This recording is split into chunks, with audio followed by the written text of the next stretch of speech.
Եվրոպական երկրները փորձում են պարտադրել Ուկրաինայում հակամարտության կարգավորման իրենց պայմանները, սակայն նրանք ուշացել են։ Նման կարծիք է հայտնել Advance պարբերականը։ Հոդվածում նշվում է, որ Եվրոպան ձգտում է ստանձնել խղճի եւ ռացիոնալության խոսափողի դերը, սակայն արդեն շատ ուշ է։ Տարիներ շարունակ եվրոպացիները հետևել են ամերիկյան ռազմավարությանը եւ սահմանափակել են սեփական ինքնավարությունը։ Այնպես որ հիմա, երբ Վաշինգտոնը հանկարծակի նահանջում է եվրոպական իշխանությունները խոճապի մեջ նկարում են իրենց կարմիր գծերը, հայտնել է նյութի հեղինակը։ Նրա խոսքով եվրոպական երկրները չեն կարողանա շարունակել ֆինանսավորել ուկրաինական հակամարտությունն առանց Վաշինգտոնի աջակցության։ Ուստի այժմ նրանք պարզապես պնդում են իրենց մասնակցությունը բանակցություններին, որպեսզի խաղաղության համաձայնագիրը չստորագրվի իրենց թիկունքում։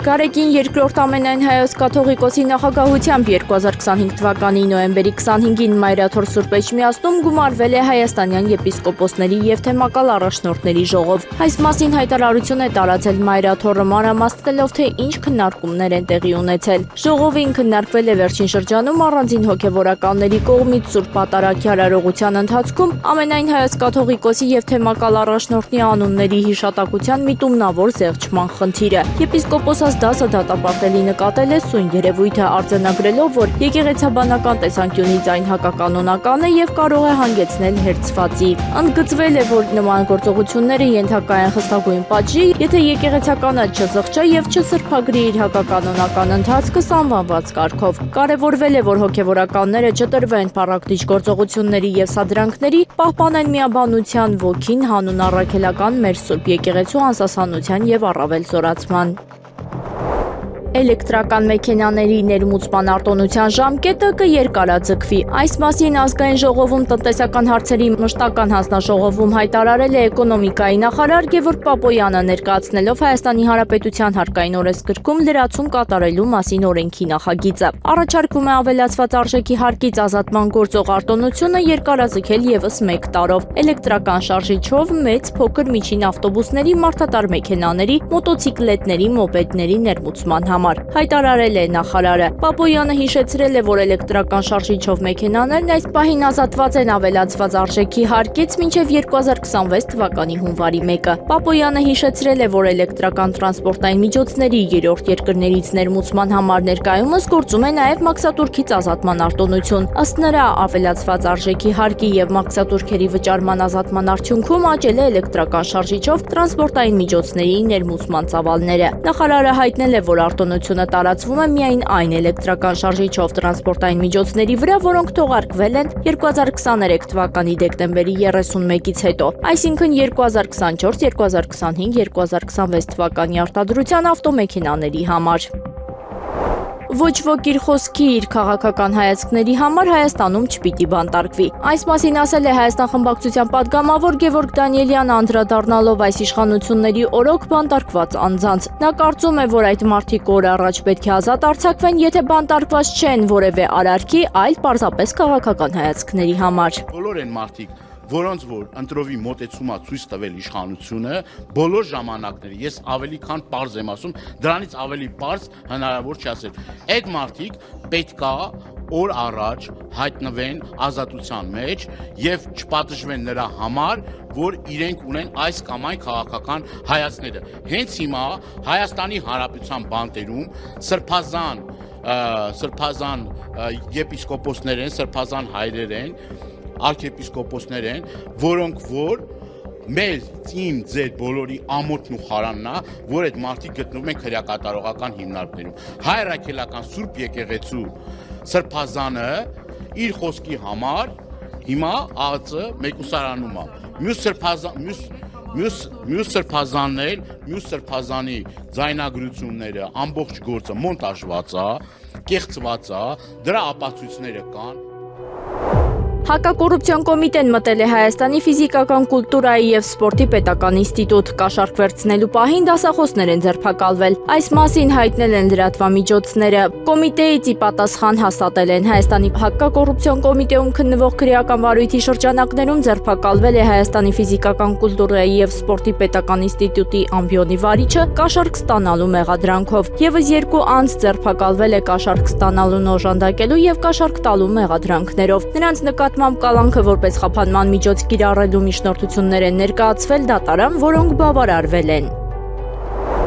2026 թվականին խմելու ջրի սակագինը սպառողների համար չի թանկանա, այս մասին հայտնել են ՀԾԿՀ-ից սույն թվականի նոյեմբերի 26-ին իստում Հայաստանի հանրային ծառայությունները կարգավորող հանձնաժողովը սահմանել է Վիոլա ջուր ՓԲ-ի կողմից բաժանորդների խմելու ջրի մատակարարման եւ ջրահեռացման ծառայությունների մատուցման 2026 թվականի սակագները։ Սոցիալապես անապահով բաժանորդների համար 2026 թվականին սակագինը 180 դրամ է, մյուս բոլոր բաժանորդների համար 200 դրամ։ Հանձնաժողովի կողմից կատարված մոնիթորինգի արդյունքում հաշվարկվել է լրացուցիչ շուրջ 492,000 ԽՄ ծավալ, որը սակագնի վրա ունեցել է դրական ազդեցություն։ Բացի այդ, դրական ազդեցություն է ունեցել նաև մանրածախ ջրամատակարարման ծավալի փոփոխությունը։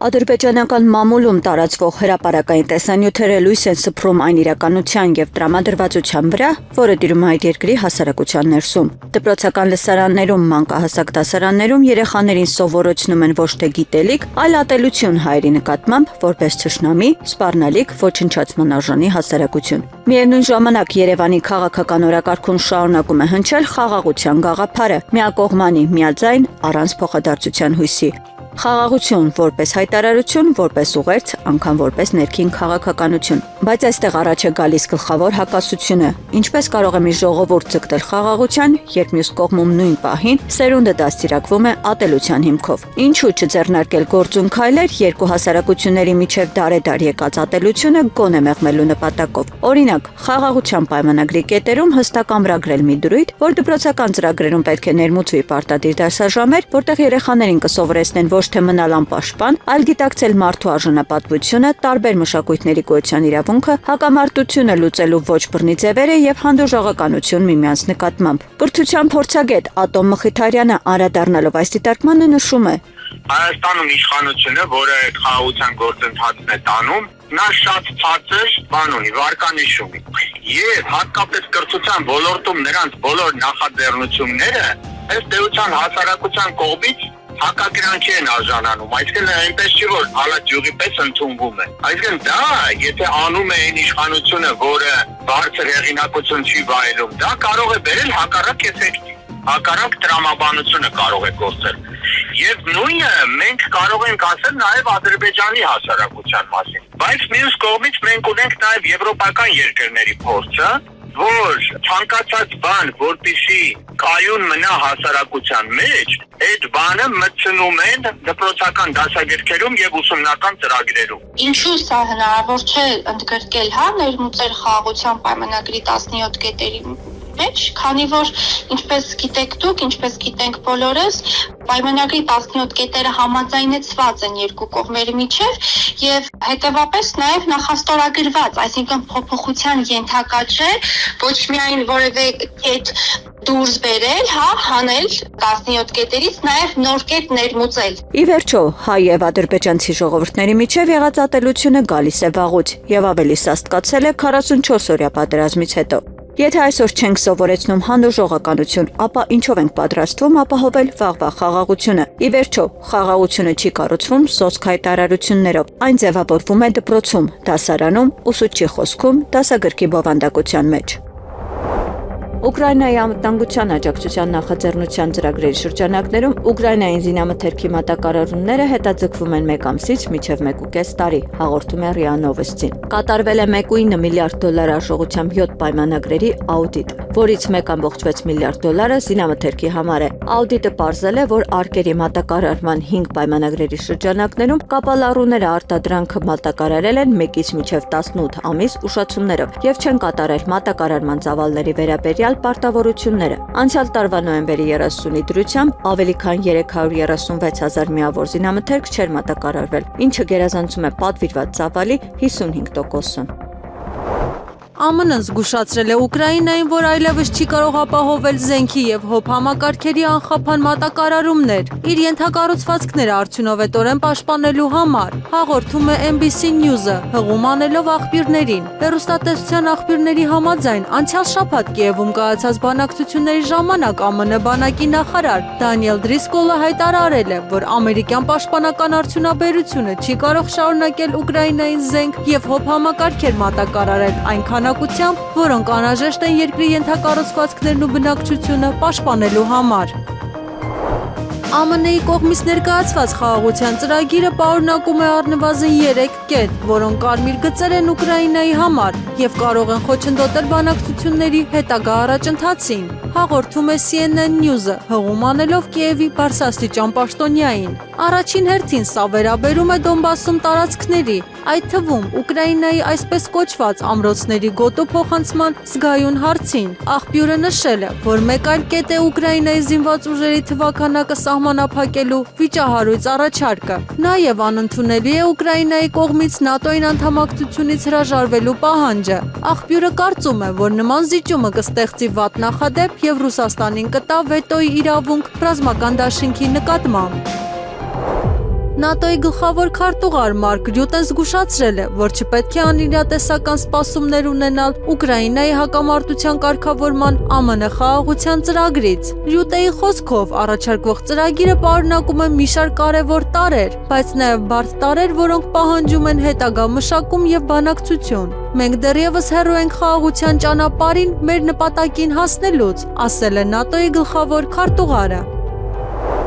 Ուկրաինայի նախագահ Վլադիմիր Զելենսկին ցանկանում է հնարավորինս շուտ հանդիպել ԱՄՆ նախագահ Դոնալդ Թրամփի հետ խաղաղության համաձայնագիրը վերջնականապես կնքելու համար։ Աքսիոսին ասել է Ուկրաինայի առաջնորդի աշխատակազմի ղեկավար Անդրեյ Երմակը։ Նա հավելել է, որ դա կարող է տեղի ունենալ նոյեմբերի 27-ին։ Հուսով եմ, որ նախագահ Զելենսկու այցը կկայանա հնարավորինս շուտ, քանի որ դա կօգնի նախագահ Թրամփին շարունակել այս պատերազմը դադարեցնելու իր պատմական առաքելությունը, ասել է Երմակը։ Նրա խոսքով ԱՄՆ եւ Ուկրաինայի պաշտոնյաները համաձայնության են եկել խաղաղության ծրագրի մեծ մասի շուրջ, որը զգալիորեն տարբերվում է ԱՄՆ 28 կետանոց սկզբնական առաջարկից։ Զելենսկին ընդգծել է, որ ցանկանում է տարածքային զիջումների շուրջ բանակցել անձամբ Թրամփի հետ։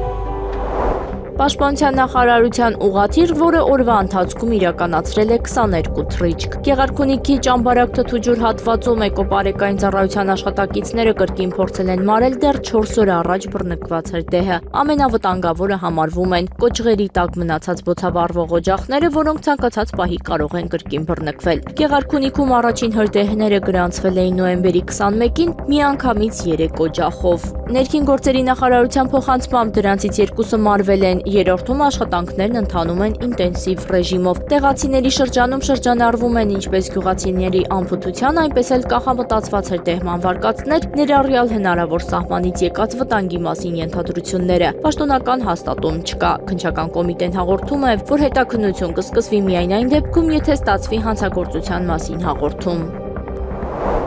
Եվրոպական միության երկրները սկսել են մշակել պլան B, եթե չկարողանան համաձայնության գալ Ուկրաինայի ռազմական գործողությունները ֆինանսավորելու համար օգտագործվող սառեցված ռուսական ակտիվների բռնագրավման հարցում, հաղորդում է Պոլիտիկոն։ Հրապարակման համաձայն հարցի հրատապությունը պայմանավորված է խաղաղության բանակցությունների ինտենսիվացմամբ։ Եթե մենք ոչինչ չանենք, մեզնից առաջ ուրիշները կանեն դա, նշել է աղբյուրը։ Ֆրանսիայի նախագահ Էմանուել Մակրոնը դեմ է արտահայտվել Ուկրաինայի զինված ուժերի թվաքանակի սահմանափակմանը, ինչպես առաջարկվում է ԱՄՆ խաղաղության ծրագրում, հաղորդում է ՌԻԱ Նովոստին։ Ըստ Մակրոնի, կամավորների կոալիցիայի տեսակոնֆերանսից հետո լրագրողների հետ զրույցում Ժնևյան բանակցությունները ցույց տվեցին, որ ուկրաինական բանակի թվաքանակը չպետք է սահմանափակվի։ Պետության ղեկավարը շեշտել է, որ դրա համար անհրաժեշտ ամեն ինչ նախատեսված է։ Նոյեմբերի 25-ին Մակրոնը հայտարարեց, որ Ֆրանսիայի եւ Մեծ Բրիտանիայի գլխավորած կամավորների կոալիցիան կստեղծի աշխատանքային խումբ Ուկրաինայի համար անվտանգության երաշխիքներ մշակելու համար Թուրքիայի եւ ԱՄՆ-ի մասնակցությամբ։ ԱՄՆ-ի կողմից առաջարկվող խաղաղության ծրագիրը նախատեսում է Ուկրաինայի հրաժարում ՆԱՏՕ-ին անդամակցելուց, նոր սահմանների եւ բուֆերային գոտու ստեղծում, Ուկրաինայի զինված ուժերի նկատմամբ սահմանափակումներ եւ սառեցված ռուսական ակտիվների օգտագործում։ Ծրագիրը նաեւ ներառում է Կիևի համար անվտանգության երաշխիքներ։ Կրեմլը կհայտարարի Ռուսաստանի նախագահ Վլադիմիր Պուտինի եւ Հունգարիայի վարչապետ Վիկտոր Օրբանի հնարավոր հանդիպման մասին։ Այս մասին ասել է Ռուսաստանի նախագահի մամուլի քարտուղար Դմիտրի Պեսկովը, հաղորդում է ՌԻԱ Նովոստին։ Մենք կհայտարարենք հնարավոր շփումների մասին, ասել է Կրեմլի խոսնակը, մեկնաբանելով հունգարական լրատվամիջոցների հաղորդագրությունները քաղաքական գործիչների հնարավոր հանդիպման մասին։ Նոյեմբերի 25-ին հունգարական Direct 36 հրատարակության լրագրող Սաբոլ Չպանյան հայտնել է, որ Օրբանը նախատեսում է նոյեմբերի 28-ին այցելել Մոսկվա Պուտինի հետ հանդիպելու։ Ենթադրաբար Հունգարիայի վարչապետը եւ Ռուսաստանի նախագահը կարող են հանդիպել, քննարկելու Ուկրաինայում զինված հակամարտության կարգավորման ծրագիրը։ Այս տեղեկության պաշտոնական հաստատում դեռևս չի եղել ոչ հունգարական, ոչ ռուսական ներկայացուցիչների կողմից։ Մենք ունենք միայն մեկ թիրախ, դա այս չարիքի իշխանությունն է։ Այս մասին ազգային ժողովում ասել է Հայաստան խմբակցության պատգամավոր Իշխան Սաղաթելյանը, ներկայացնելով իրենց առաջարկը ընդդիմադիրներին, թե ինչ քայլեր պետք է ձեռնարկել իշխանություններից ազատվելու համար։ Ազգային պետական մտածողություն ունեցող հասարակական քաղաքական շրջանակները կունենան այդ դիտակցությունը, մենք կկարողանանք միասին ձևավորել այդ դիմադրության ճակատը Հայաստանի Հանրապետության ազգային շահերը պաշտպանելու, մեր երկրում սահմանադրական կարգը վերականգնելու եւ այս չարիքի իշխանության վերարտադրությունը կանխելու համար։ Ես հայտարարում եմ, որ մենք հաջորդ շաբաթվանից Հայաստանի բոլոր ընդդիմադիր դերակատար ուժերի հետ սկսելու ենք այս խորհրդակցությունները եւ կարողանալու ենք այդ ամբողջական կոնսոլիդացիան առնվազն իմ վերը նշված օրակարգային հարցերի շուրջ ունենալ։ Մարդկանց անտարբերությունը եւ լռությունը ծնում է քաղբանտարկյալներ։ Այս մասին ազգային ժողովում հայտարարել է Հայաստանի Հանրապետական կուսակցության փոխնախագահ Արմեն Աշոտյանը։ Նրա խոսքով Հայաստանը, որ թանգարան էր բաց երկնքի տակ, այսօր բանտ է բաց երկնքի տակ։ Մարդկանց անտարբերությունը եւ լռությունը այո ծնում է քաղբանտարկյալներ։ Ինչ ճիշտ հասկացեք, այստեղ որևէ անձնական պատմություններ չեն։ Քաղբանտարկյալները անձնական պատմություններ են եւ անձնական պատմություններ չեն։ Ընտանեկան են այո, մարդիկ կամ բարեկամներ եմ տեսնում, բայց դա երկրի պատմությունն է, երկրի քաղաքական ողբերգությունն է։ Եվ այո, ամեն մի անձնական ընտանեկան պատմության հետևում կա երկիր եւ այդ երկրի դարդը, այդ երկրի խնդրեմը, այդ երկրի հիվանդությունը։ Երբեմն տարբեր թվեր ենք ասում, ինչքան քաղբանտարկյալ կա երկրում։ 20 ենք ասում, 30 ենք ասում, 40, 60 արդեն։ Բայց քաղբանտարկյալները միայն ստատիստիկա չեն, նրանք ճակատագիր են։ Թեպետ վատ է, որ մենք մինչև հիմա չգիտենք այդ մարդկանց թիվը։ Վատ է, որ չգիտենք թիվը։ Ու չգիտենք ոչ թե նրա համար, որ այդ մարդկանց չգիտենք, այլ չգիտենք, որովհետև որևէ մեկը դեռևս կառույց անհատ, որը կվայելի բոլոր ամբողջ քաղաքական հասարակական դաշտի վստահությունը, չի նստել ու չի հաշվել ու չի սահմանել քաղբանտարկյալների քանակը։ Վարչապետ Նիկոլ Փաշինյանի գլխավորությամբ տեղի է ունեցել անվտանգության խորհրդի հերթական նիստը։ Նիստին բացի անվտանգության խորհրդի անդամներից մասնակցել է նաև Հանրապետության նախագահ Վահագն Խաչատուրյանը։ Նիստի ընթացքում քննարկվել են անվտանգության խորհրդի լիազորությունների շրջանակն ընդգրկող ընթացիկ օրակարգային եւ ռազմավարական բնույթի հարցեր։ Ազգային ժողովի նախագահ Ալեն Սիմոնյանը չի կարծում, որ հապկից դուրս գալը խոսում է հակառուսության մասին։ Նա համարում է, որ Հայաստանը փաստացի դուրս է եկել հապկից, ինչ վերաբերում է մնացածին, թողեք մեր քաղաքական նպատակահարմարության վրա, հավելել է ազգային ժողովի նախագահը։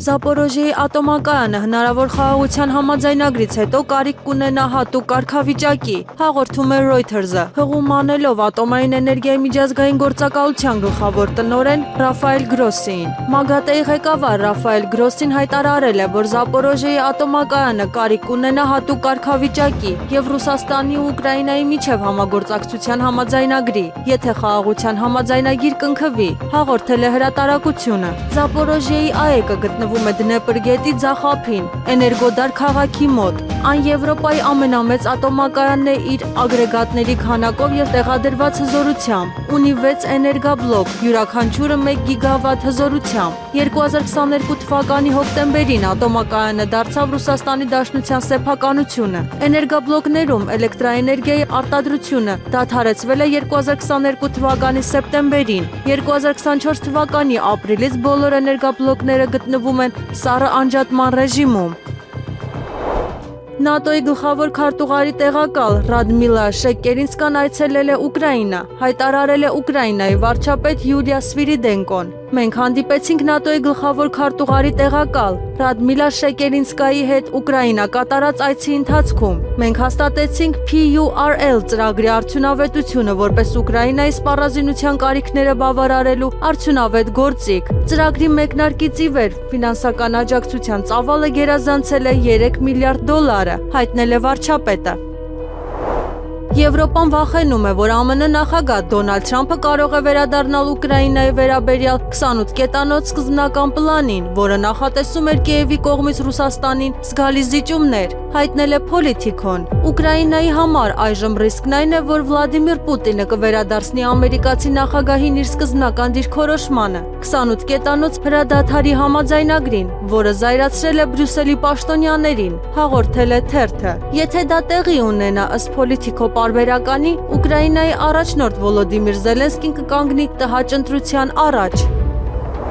Հյուսիսատլանտյան դաշինքը պետք է արագացնի իր արևելյան թևի անօդաչու թռչող սարքերից պաշտպանությունն ամրապնդելու ջանքերը։ Այս մասին հայտարարել է Լեհաստանի պաշտպանության նախարար Վլադիսլավ Կոսինյակ-Կամիշը այն ֆոնին, որ Ռումինիան կրկին օդ է բարձրացրել կործանիչներ, ենթադրաբար իր օդային տարածքում անօդաչու թռչող սարքերի պատճառով, հաղորդում է Reuters-ը։ Արևելյան պահապան գործողությունը պահանջում է ամրացումներ։ Եթե այս խախտումը Ռումինիայում այսօր հաստատվի, դա նույնպես եզրակացություն կլինի, ասել է նա։ Բլումբերգը նոյեմբերի սկզբին հայտնել էր, որ Լեհաստանը մտադիր է ստեղծել իր սեփական անօդաչու թռչող սարքերի պատը, առանց սպասելու ԵՄ մակարդակով նմանատիպ նախաձեռնության իրականացմանը։ Լեհաստանի կառավարությունը նպատակ ունի նախաձեռնություն իրականացնել իր հայտարարությունից հետո 3 ամսվա ընթացքում։ Անօդաչու թռչող սարքերի դեմ պայքարի համակարգը նախատեսում է ավարտել 2 տարվա ընթացքում։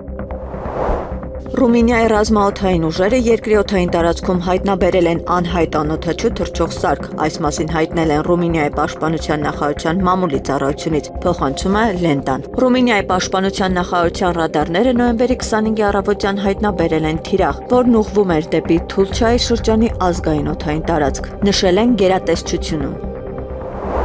Որոշ ԵՄ դիվանագետներ վախենում են, որ Ուկրաինային ռուսական ակտիվներով վարկ տրամադրելու գաղափարը կարող է ձախողվել ԱՄՆ խաղաղության ծրագրի պատճառով, հաղորդում է Politico-ն։ Խոսքը վերաբերվում է փոխհատուցման վարկին, որի համար ԵՄ առաջնորդները նախատեսում են օգտագործել 140 միլիարդ եվրո։ Գաղափարը հետաձգվել է Բելգիայի առարկությունների պատճառով, որը չէր ցանկանում ստանձնել միջոցների օգտագործման ամբողջական պատասխանատվությունը, որ ըստ դիվանագետներ հույս ունեն, որ ԱՄՆ նախագահ Դոնալդ Թրամփի ճնշումը կստիպի Բելգիային եւ ակտիվների սառեցման ծրագրի վերաբերյալ վերապահումներ ունեցող ԵՄ այլ երկրներին միանալ դրան։ Պաշտոնյաների խոսքով մի գաղափար, որը չի բացառվել, ակտիվների մի մասի օգտագործումը համատեղ ԵՄ պարտատոմսերի կամ հնարավոր է ԵՄ կառավարությունների ուղղակի ֆինանսական ներդրումների հետ միասին է։ Այնուամենայնիվ, որոշ ԵՄ դիվանագետներ վախենում են, որ Ուկրաինային սառեցված ակտիվներով փոխհատուցման վարկ տրամադրելու ամբողջ գաղափարը կփլուզվի, եթե խաղաղության համաձայնագրի վերջնական նախագծում հղում լինի նույն միջոցների օգտագործմանը, ասվում է հոդվածում։ Կանադական եւ եվրոպական իշխանությունները քննարկում են անվտանգության նոր համաձայնագրեր, սակայն առանց Միացյալ Նահանգների մասնակցության։ Ամերիկյան վարչակազմի դիրքորոշման նկատմամբ անվստահության ֆոնին նման հայտարարությամբ հանդես է եկել Washington Post-ը։ Եվրոպացիներն ու կանադացիները այժմ խոսում են սեփական անվտանգության համաձայնագրերի կնքման մասին, հայտնել է հրատարակությունը։ Թերթը նաեւ նշել է, որ Կանադան այլևս չի կարող ապավինել Միացյալ Նահանգներին անվտանգության հարցում ինչպես նախկին ԱՄՆ-Կանադա հարաբերությունների ներկայիս վիճակի պատճառով, որոնք վատթարացել են մաքսատուրքերի պատճառով։ Թերթը պնդում է, որ եվրոպական երկրները նույնպես կիսում են այս կարծիքը։ Նոյեմբերի 25-ին տեղի է ունեցել քաղաքացիական պայմանագիր կուսակցության վարչության նիստ, որը վարել է վարչության նախագահ Հայաստանի Հանրապետության վարչապետ Նիկոլ Փաշինյանը։ Քննարկվել են կուսակցության 8-րդ համաժողովի եւ 7-րդ քաղաքական ժողովի կազմակերպմանն առնչվող, ինչպես նաեւ կարգապահական բնույթի եւ այլ հարցեր։ Այս մասին հայտնել են քաղաքացիական պայմանագիր կուսակցությունից։